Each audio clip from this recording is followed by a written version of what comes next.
Hello everybody, and welcome to this latest video discussion as part of the RICS Tech Partner Programme. My name is Andrew Knight and I've been with RICS for over 11 years now. Now I sit within the regulatory standards and thought leadership part of the organisation, and my role is to look at the impact of data and technology right across the built and natural environment. And with over 110,000 members working worldwide, right across the property lifecycle through land, planning, development, construction, valuation, brokerage, building operations, property management. It's a very, very broad canvas upon which data and technology is having a very profound effect. And indeed, our members also work across various asset types, whether it's land itself, residential, commercial, alternative assets and infrastructure. So once again, an incredibly large canvas upon which data and technology is having a really profound effect. And today I'm really glad to have Annika and Alain join me from Wüest Partners. So please do join me on the call. Hi, Andrew. Hi, Alain. Hi, Andrew. Hi, great to have you on the call. And perhaps before we get into the bits and the bytes on the kind of data and technology you're using, it'd be great to have just a bit of a quick backstory on both of your experience in the industry and indeed on Wüest Partner as an organisation as well. Okay. Should I start? Yeah. Yeah. Okay. I'm at the beginning.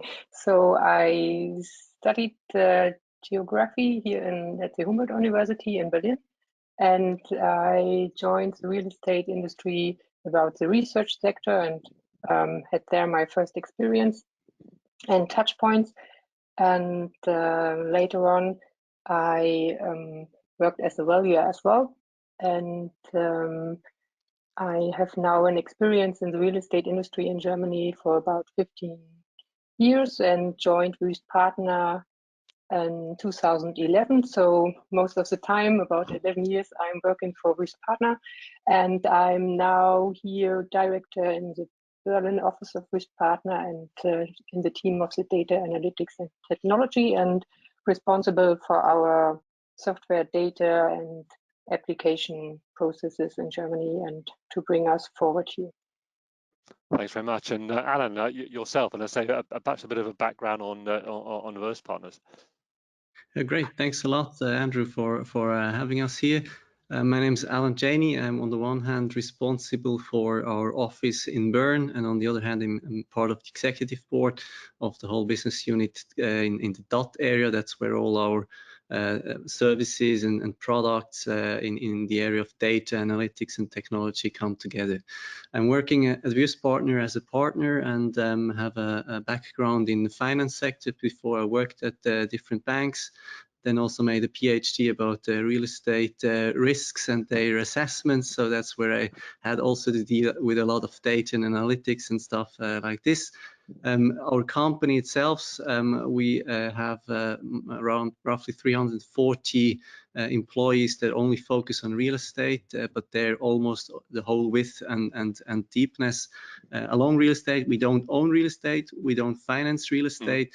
That's exactly our client base that we can consult, where we have valuation or consulting services, sustainability analysis for them, and a lot of data analytics and technology products and services where we cover the whole real estate industry. Thanks.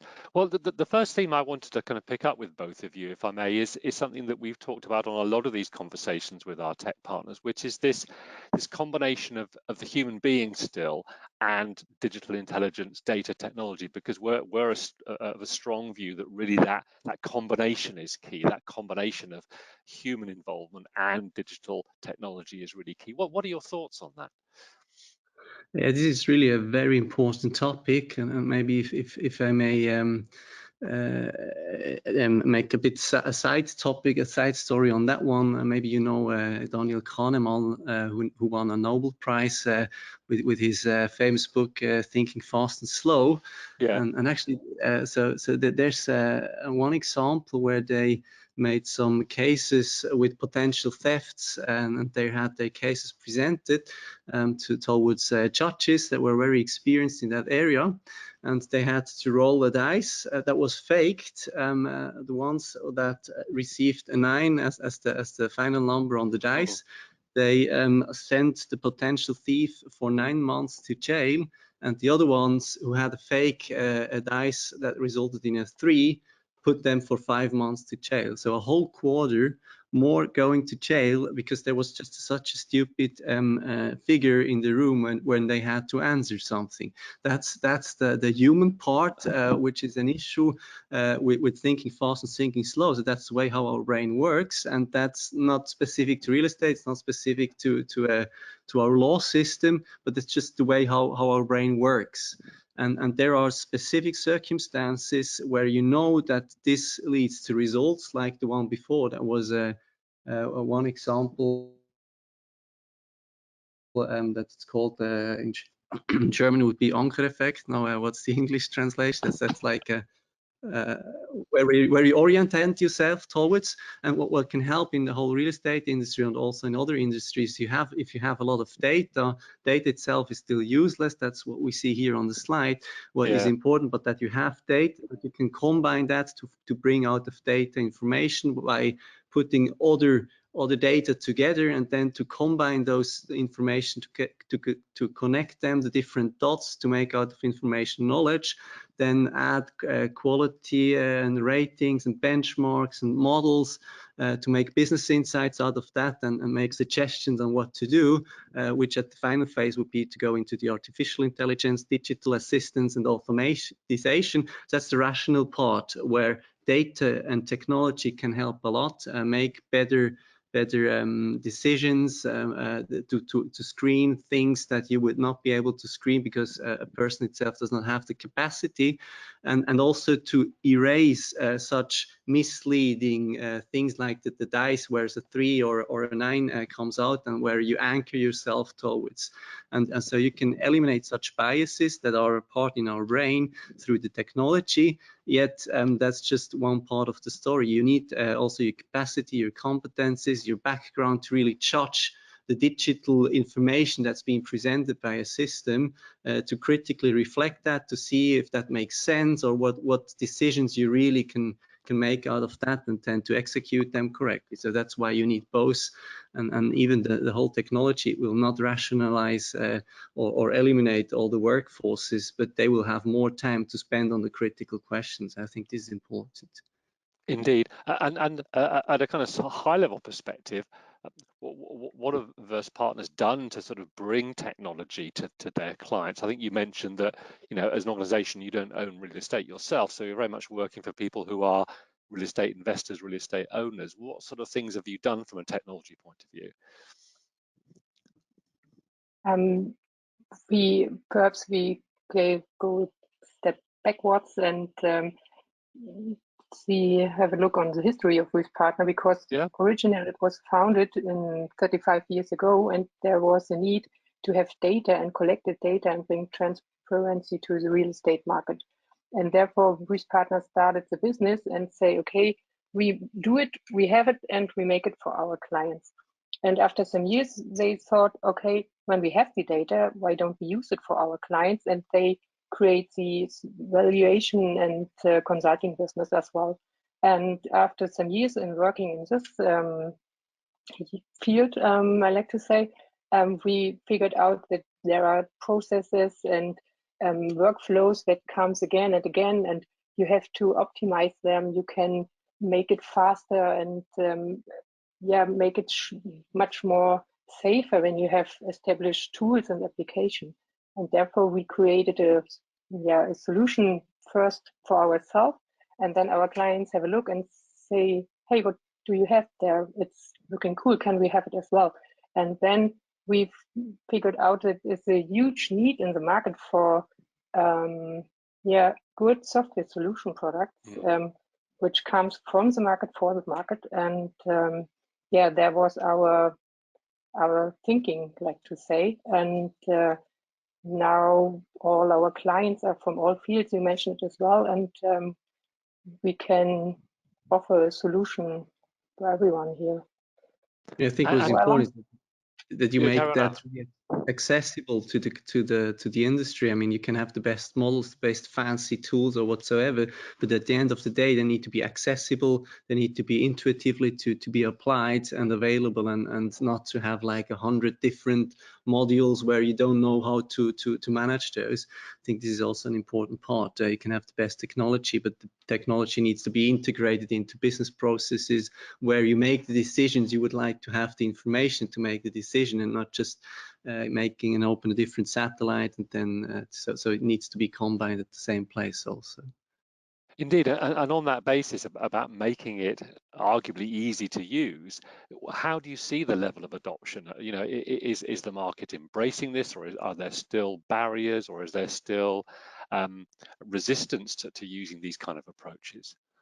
That's a very interesting question. It's not straightforward to answer because it's very, I'd say, heterogeneous. We have we observe with some clients, and that can be small or big clients. That's not. I don't think it's necessarily at things of the size of the client or of the prospect.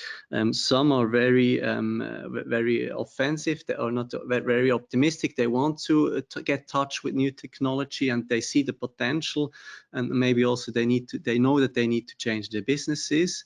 And then there's others that that just are much more skeptical, who first need to say that everything's 120% proof, and they wait for the perfect end, so they will never start, but they lose traction in that way, and the others rush away from them. And there's one obstacle certainly is also there's a lot of interfaces where you need to know how to deal with those, because the industry is often very fragmented. And then you do something in the asset management, someone else does something in the risk management, third one does something in sustainability, and then another one, there comes the accountants who need to judge on different stuff. And actually they work with many satellites, and so that's also it makes it more difficult to really make use of the different technologies that would be available. But if you have those silos and interfaces that you need to bridge, is more challenging. But there are solutions there these days that can address those problems. But I think this is one reason why the adoption is maybe not where it could be, and yet we see many positive signs, and also various very interesting projects with different clients where there's really a lot of pace, and where we break those interfaces, where we bring all the thing on one platform and make them really the life much more easier, because they have less interfaces. They can make better decisions. They're more faster in transforming data to information and to execute that. I think there is still a huge potential in the market, which is by far not yet realized. So, who are the kind of clients who are using those dimensions, and how do they use it? What are they using it for?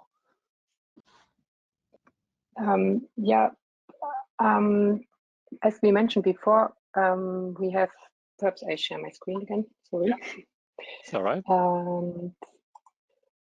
So I think you can see now my screen again. Yeah. And we have a platform thinking here, and we make a toolbox for our clients with the Wüest Dimensions platform. So we have different categories and different modules, and you can make it like a mix and match, yes? And at the first beginning, we talk with our clients, we figure out what they need are, what their needs are, and so we make a suggestion what modules or topics are interesting for them, what will be helpful for them, and so they can just choose what they need.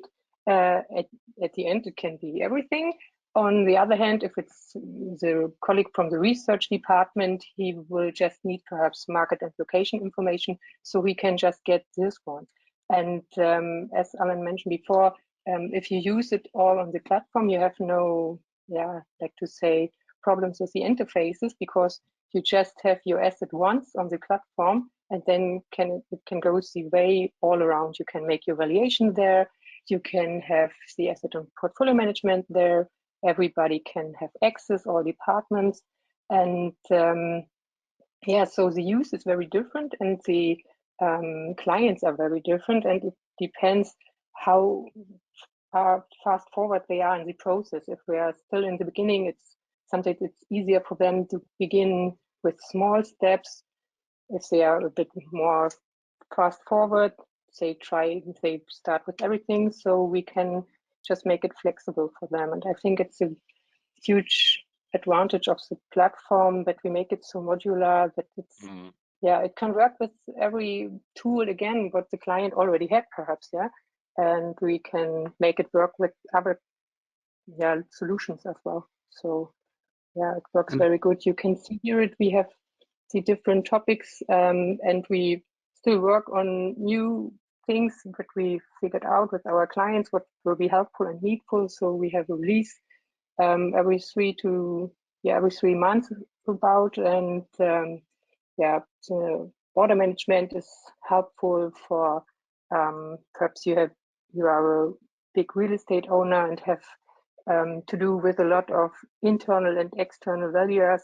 So you can have all the valuers on the platform. You can send them the job here. I need the valuation. You send the data and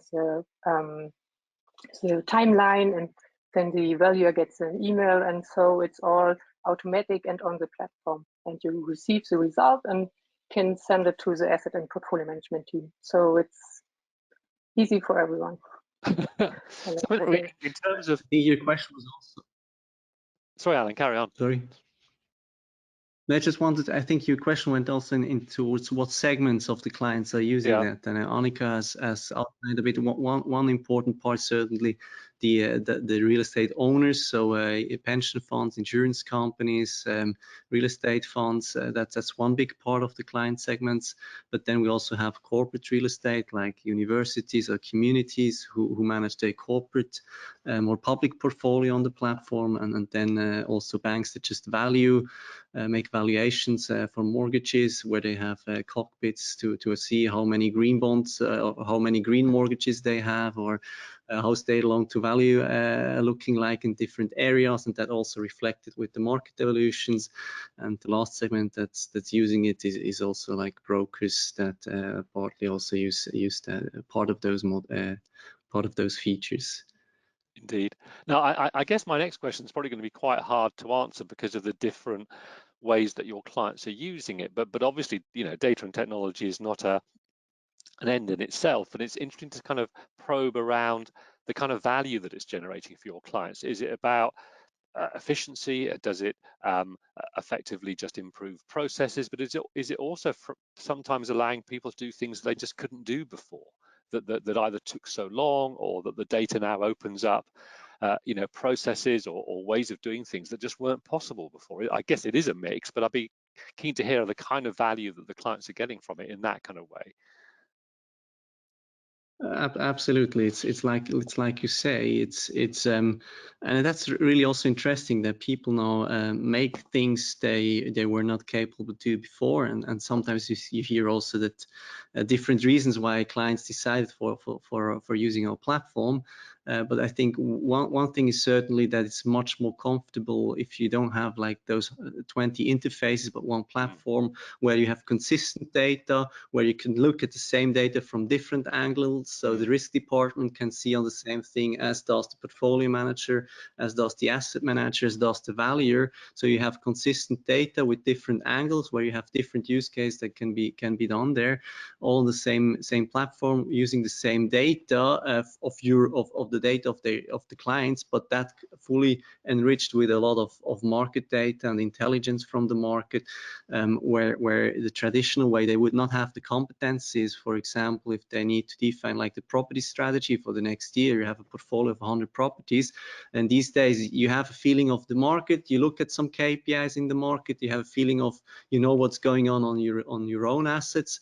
And you look at a few KPIs, and then you make your decision on the strategy of that specific property. That's what you usually do these days. But what's capable with such platforms is that you really can monitor the whole market along various KPIs, because the system does so for you. So they see small changes over the year also, and which you as a person would not really realize. But after 3 or 4 years, the change is significant enough that maybe a different strategy would add more value, and the system in the background can calculate those figures and calculates all the various potential strategies, which one may be suited best for that asset in that specific market.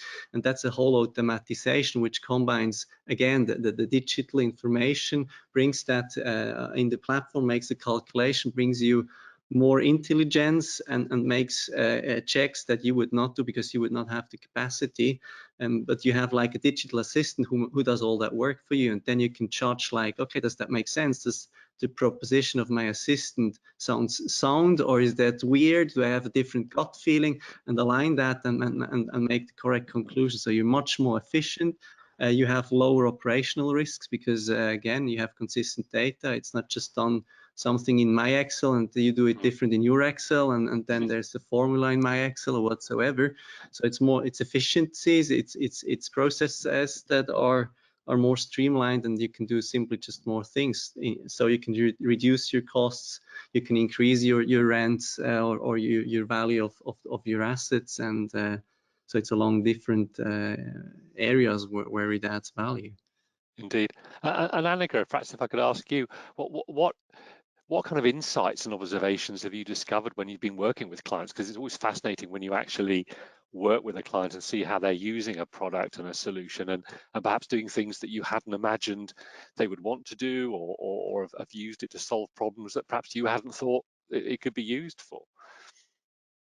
Yeah, it's always our workflow. I like to say that we have our solution, we have the structure and the idea, and but we always in the discussion with our clients what they need, what they are looking for. And I think digitalization, it's so common, and everybody has ideas and want to have something, and we can do and try this again, and what do you think about this? And so it's very necessary and helpful for us to have the experience on both sides, on the market side and working with the tools, as well as the technical side, because you have to think about what is really helpful and what brings you forward, or what is too time expensive, because time is everything, right? We need to come fast forward. We need to have our processes done and our data available, especially for the ESG and sustainability topics. So you have to focus on some necessary points, and therefore the discussion with our clients is very interesting and helpful for us and for them as well, because sometimes they need the structure, what is possible, and what does it for time takes to make some adjustments, and that you will think about it. And yeah, you can, I think that's the difficult, because when you have evaluation, you have a start date, and you have the documentation and the dates, and you have a finish line, and then it's over. But in digitalization process, it's always, you start somewhere, you have an idea where you want to go, but along the way you have so many circumstances you never thought at the beginning about. So you have to focus on what's very necessary, and therefore our clients are very thankful that we are helpful here as well for them to not get lost in the possibilities. No, I'm very lucky to have you sitting in literally in different countries as we chat. And one thing I'd be interested to hear from, perhaps starting with you, Alain, is a bit of a perspective on the Swiss versus the German markets, because clearly, even at regional levels, you get differences and different market behaviours. How would you characterise the similarities and the differences between the way the real estate markets perform and behave in both countries? Well, I think that the market itself is already different because there are different regulations, but both markets have a long history of booming markets. And maybe I would say, but maybe you can elaborate that a bit more details, Annika. But maybe I would say Switzerland is maybe a bit more pragmatic in applying solutions for going into digitalization. Yeah, I think I know a lot of discussion at the moment in Germany about the process of digitalization of the real estate industry. And I think there are a lot of good ideas, a lot of yeah, they want to do it, but we are still at the beginning. I think there is a lot, we have a lot of possibilities in comparison to Switzerland. I don't know if it's just a feeling from me and to have a look from the outside to Switzerland, but I think they are a bit, yeah, later on with the digitalization process. And in Germany, we are still starting on the starting point.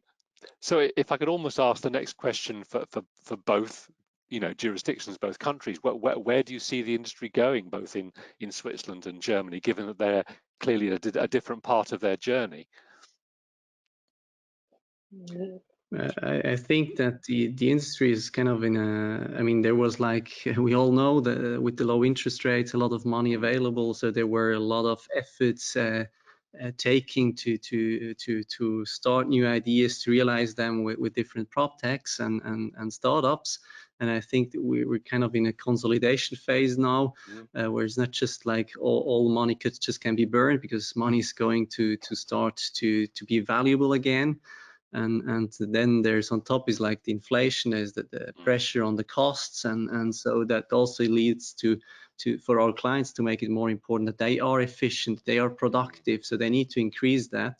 And that along with the same pressure to have more transparency on ESGs, on how they govern with the data and how they deal with the whole sustainability topics. Plus there's like the risk management that becomes much more important, because as you see, different scenario, different inflations, our interest going up, it's going to have a huge impact on the market. As it becomes more important to also make business plans, forecasts, simulations. And I think these are things that are actually good for the market, because it pays more attention also to make the market more less volatile and more reliable, because you're better prepared for different scenarios for the future, which is certainly not a bad thing, and to make it more sustainable also. And that again makes it maybe that's like, from that perspective, it's never been a better time to make now use out of the technology and data that is available there, because that's exactly where solutions are available that help you really navigate properly through those more challenging times that are ahead now, through the combination of the digital and human intelligence. So Indeed. And I guess for you, Annika, in the German market, given that there is perhaps a bigger gap in terms of digitalization, that would seem even more important for the German market to digitize now? Yes, of course. Because on the one hand, we see that everybody is in a waiting position now. Everybody market participant, and nobody wants to sell it too cheap, and nobody wants to buy it too expensive. So everyone is a bit, what will happen next? And then the big question about ESG and sustainability, how will this be impact the market values of the real estate? And also you have the pressure to make a statement how sustainable your real estates are. You just can do it if you have data and the information, and we see it all on the clients, and nearly daily we get calls. So if we can help them to make a sustainability strategy and to find out how do they get the data first of all. And because of this, I think the digitalization get a huge push to go on here, because they all have to do something, and they all have to say something about it. And before it was, they can do it and it's nice, like Alain said, you get a lot of advantages about you are faster and you are safer and you have more insights, but it was sometimes nice to have. But in ESG kind of things, it's you must, you need to, you have to, and you have to say something. And I think that